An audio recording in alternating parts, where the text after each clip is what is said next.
कि टीचर के साथ ना, जो उस टाइम पर टीचर आपके पास रहेगा, उससे बातचीत बना लो। तो हेलो दोस्तों, मेरा नाम है लक्ष्मण कुमार वर्मा एंड बच्चों स्वागत करता हूँ आपका हमारे चैनल वर्मा अकेडमी में। मुझे आज की वीडियो बहुत ही इंपॉर्टेंट रहने वाली है। आज मैं बात करने वाला हूँ बच्चे, बहुत बच्चों को डाउट है कि सर पास कैसे होऊंगा ऑन डिमांड में। सर मेरा SYSC आ गया है, SYSCP आ गया है, मतलब कॉल करके यही बोलते हैं कि सर अगर प्रैक्टिकल आ गया है, प्रैक्टिकल में SYSC आ गया है, पिछली बार तो मेरा बहुत अच्छा एग्जाम गया था, इस बार आ गया, अब क्या करूँ, अब क्या एक्स्ट्रा लिख के आऊँ। तो बच्चे टिप्स एंड ट्रिक्स आप कितना भी पढ़ लो, अगर बच्चे आपको चीज़ें नहीं पता है ना इसके अंदर कि क्या करना होता है, कैसे करना होता है, किस प्रकार एग्जाम लिखना होता है, किस प्रकार बिहेव करना होता है, अगर आप ये चीज़ें नहीं पता तो हो सकता है आपका वापस SYC आ सकता है, SYCP आ सकता है।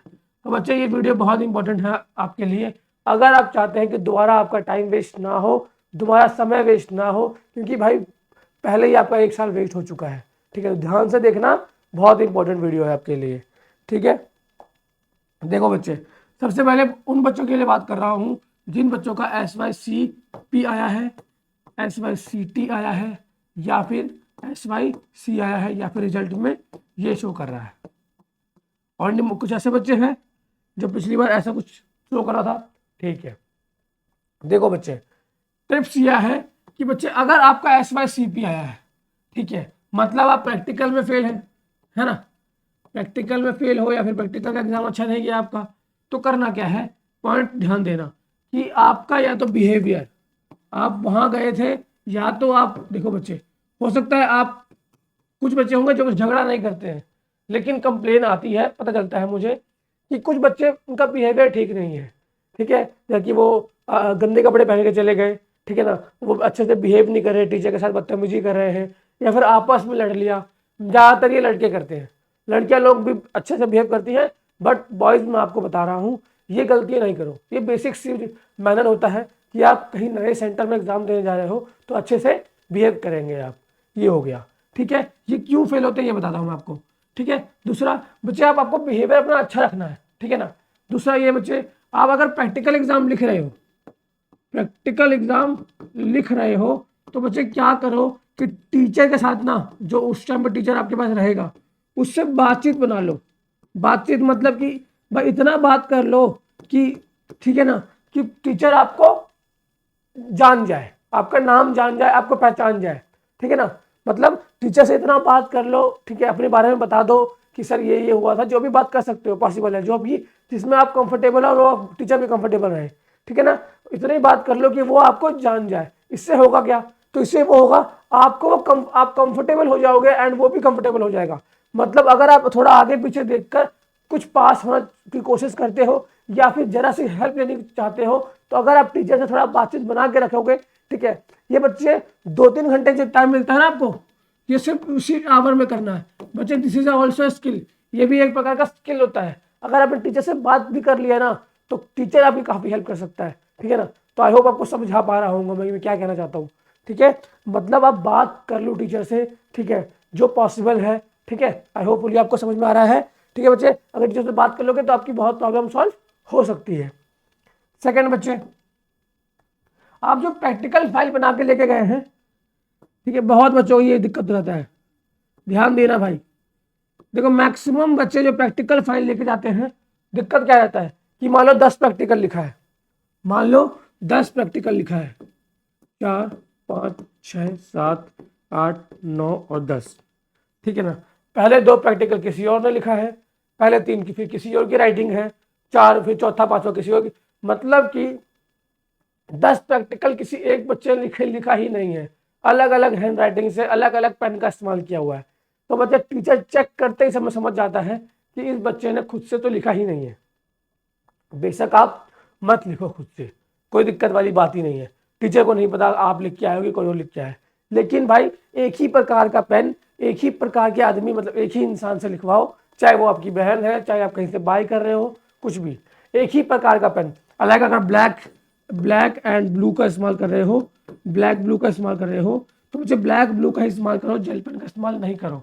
मतलब पेन सेम रहना चाहिए, सेम पेन होना चाहिए। एंड बच्चे बोल रहा हूँ ये क्या मैटर करता है, तो सब मैटर करता है। ठीक है ना, और बच्चे एक ही बच्चे ने लिखा हो, एक ही हैंड राइटिंग हो,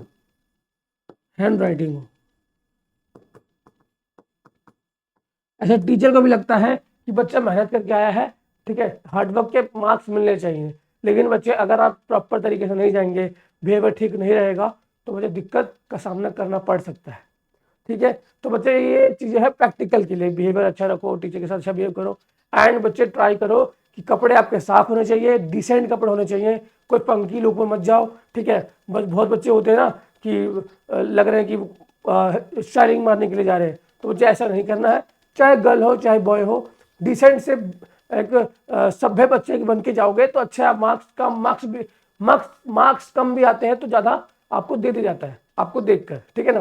क्योंकि अगर मैंने आपको कभी देखा नहीं है और अगर आप मुझे मिलते हो तो मैं क्या करूँगा, आपको मैं ऊपर से नीचे देख कर ही जज करूँगा, क्योंकि बच्चे पहला जो आपको जजमेंट आएगा आपको देख के ही आएगा, ठीक है ना, क्योंकि पहली बार जो आपसे मिलता है वो आपको देख के जज करता है, ठीक है। तो आई होपफुली आपको समझ में आया होगा कि करना क्या होता है। ये हो गई प्रैक्टिकल की कहानी, ठीक है। अब बात करता हूँ थ्योरी एग्जाम की, समझ में भी आ रहा होगा आपको। मुझे अगर आप थ्योरी एग्जाम देंगे या देने वाले हैं तो आपका प्रैक्टिकल तो होगा नहीं। अगर SYCP आता तो प्रैक्टिकल देना होता, SYC आता है तो दोनों देना होता है, ठीक है ना। तो यहाँ पे सी में कवर नहीं करने वाला, ठीक है। SYCP तो बता दिया, SYCT आया किसी का, तो SYCT आया है तो बच्चे यहाँ पे आपका प्रैक्टिकल नहीं होता, ठीक है ना। SYCT, ठीक है, तो यहाँ पे प्रैक्टिकल एग्जाम होगा नहीं, तो नो प्रैक्टिकल। बहुत बच्चों को डाउट है तो बता दूं पहले भाई, प्रैक्टिकल होगा नहीं, ठीक है। सेकंड क्या है भाई, तो सेकंड ये है, बच्चा बोलता है सर क्या है ना कि मैं थ्योरी एग्जाम पिछली बार मेरा अच्छा गया था मेरा, पर सर फेल क्यों हो गया मैं, ठीक है, फिर एग्जाम रिजल्ट क्यों सेम आया। तो बेटा रिजल्ट सेम इसलिए आया आपका क्योंकि जो best of two result show करता है, मतलब जो रिजल्ट आपका अप्रैल में आया था एंड जो जुलाई में आया उसमें से हो सकता है अप्रैल वाले मार्क्स ज्यादा होंगे, इसलिए अप्रैल का शो कर रहा था। दूसरा ये, एंड पास कैसे होंगे, तो बच्चे मैं बता दूं आपको क्या करना होता है, जितना लिखना है, जितना बोला है उतना ही लिखो, जितना बोला है उतना ही लिखो, ना कम ना ज्यादा। देखो बच्चे, जिसको पेपर नहीं लिखना आता, पेपर नहीं करना आता, क्वेश्चन नहीं आ रहे, वो भी कुछ ना कुछ लिख के आता है। जिसको पूरा पेपर आता है एंड बोलता मेरा पेपर अच्छा गया, वो भी पूरा लिख के आता है। लेकिन कमी क्या होती है बताता हूँ आपको मैं, कमी क्या है बच्चे, अगर 3 मार्क्स का सवाल है,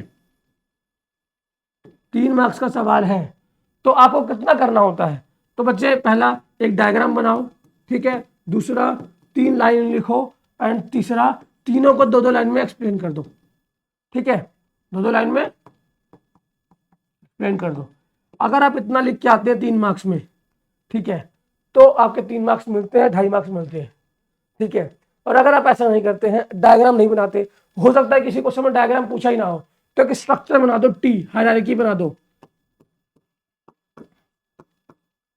कुछ ऐसा करके समझा दो, ठीक है ना। इससे क्या होता है ना, टीचर को दिमाग नहीं लगाना पड़ता कि बच्चे ने क्या किया है, टीचर को पता होता है कि हाँ बच्चे को पूरा आता है, ठीक है, पूरा समझ में आता है, एंड इसको देखते ही समझ जाएगा कि हाँ भाई इस बच्चे को पूरा आता है, हो सकता है आपने थोड़ा कम भी लिखा हो तो मार्क्स मिल जाता है। तो बच्चे आई होपफुली आपको, और 5 मार्क्स वाला देखते हैं भाई, 5 मार्क्स से बता देता हूँ, ठीक है। 5 मार्क्स में क्या करना होगा आपको, तो 5 मार्क्स में भाई एक डायग्राम बनेगा, अगर नहीं बन सकता है तो स्ट्रक्चर बना दो, कोई भी स्ट्रक्चर बना दो क्वेश्चन से रिलेटेड, ठीक है। वो भी नहीं पता तो सिर्फ हायरार्की बना दो, हायरार्की। अब हायरार्की क्या होता है, तो बच्चे ट्री लाइक स्ट्रक्चर, एंड क्या करो, इस ट्री को एक्सप्लेन कर दो, ठीक है ना। अब चाहे हिस्ट्री का एग्जाम दे रहे हो, चाहे केमिस्ट्री का एग्जाम दे रहे हो, चाहे फिजिक्स का दे रहे हो, चाहे मैथ्स का दे रहे हो, तो कुछ भी लिख दो, यहाँ पे लिख दो कोई पेरेंट का नाम, यहाँ पे कुछ लिख दो, यहाँ पे कुछ लिख दो, एंड ट्राई करो, एंड इतना मत लिखो सिर्फ 3 ही लिख दो, सिर्फ 2 ही लिख दो। इससे होगा क्या बच्चे, टीचर को लगेगा बच्चे को नॉलेज है, ठीक है। अगर आपने लिखा भी कम है, और एंड में देखो, एंड में क्या करना होता है, अब ये कहानी लिख दो तो बच्चे यहाँ मार्क्स मिल जाएगा डायग्राम में। इसके बाद बच्चे आप 5 पॉइंट लिखो क्योंकि 5 मार्क्स का है, ठीक है ना, एंड इनको बच्चे 2 से 3 लाइन में एक्सप्लेन करो, ठीक है ना। अगर केमिस्ट्री का क्वेश्चन है तो बच्चे वहां तो फैक्ट चलता है कि क्या फैक्ट पूछा है वो आपको देना पड़ेगा, या फिर पैसेज पढ़ो और आंसर दो। एंड बच्चे एक और पॉइंट दूंगा, बहुत आखिरी पॉइंट और बहुत इंपॉर्टेंट पॉइंट है, ठीक है। आखिरी पॉइंट ये है, अगर आपके पास टाइम कम है, लास्ट के 2 मिनट बचे हैं, 3 मिनट बचे हैं, बोल रहा टीचर बोला छीन लूंगा क्वेश्चन, छीन लूंगा नहीं तो जल्दी पेपर कर लो, ठीक है। तो क्या करना है बच्चे, लिखना की कोशिश तो करना ही नहीं है, लिखने की कोशिश करना ही नहीं है, सवाल उठाओ, सवाल समझो, 30 सेकंड 10 सेकंड इतना टाइम लेना लो, सवाल समझो एंड हायरार्की बनाओ, ठीक है। अब हायरार्की होता क्या है, ठीक है बच्चे, इसको मैं इनहेरिटेंस भी कहता हूं, इनहेरिटेंस।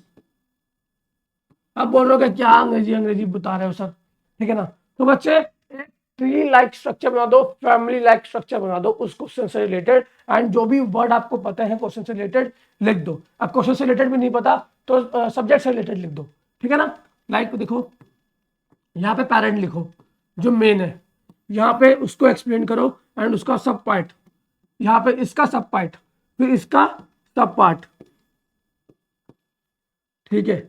अगर आप ये भी बना के आते हो ना, और 5 मार्क्स का क्वेश्चन है, एंड माइंड में आपने इसका नाम लिख दिया, इसका नाम लिख दिया, ठीक है। प्रॉपर आंसर क्या रहेगा कि इसको भी एक्सप्लेन करना हो पॉइंट में, लेकिन हमारे पास इतना तो टाइम ही नहीं है। तो ये भी बना के आते हो ना आप, तो आपके 2 से 2.5 मार्क्स मिल जाते हैं, 2.5 मार्क्स मिल जाता है, ठीक है। तो बच्चे ये ट्रिक्स एंड टिप्स है कि बच्चे आप आसानी से पास हो सकते हैं। एंड बच्चे आपको आई हो आपको पसंद भी आया होगा, समझ में भी आया होगा, और नहीं समझ में आया है तो वीडियो दोबारा देख लो। बच्चे क्या है कि अगर आप इनको फॉलो करते हो, ठीक है, प्रैक्टिकल में फेल हुए हो तो जो बातें मैंने बताई ध्यान रखना, ठीक है। पहला मेन पॉइंट क्या है कि प्रैक्टिकल एग्जाम का जो प्रैक्टिकल आप देते हैं, ठीक है, उसमें आपको प्रॉपर लिखना है एंड हैंड राइटिंग सेम होना चाहिए, ठीक है। बाकी बच्चे वीडियो पूरा देखो, आई होप फुली पूरा वीडियो समझ में आएगा आपको। वीडियो में इतना था, वीडियो में कुछ भी अच्छा लगा हो वीडियो को लाइक करना, चैनल को सब्सक्राइब करना। मिलता हूँ नेक्स्ट वीडियो में, तब तक के लिए बच्चे जय हिंद बच्चे।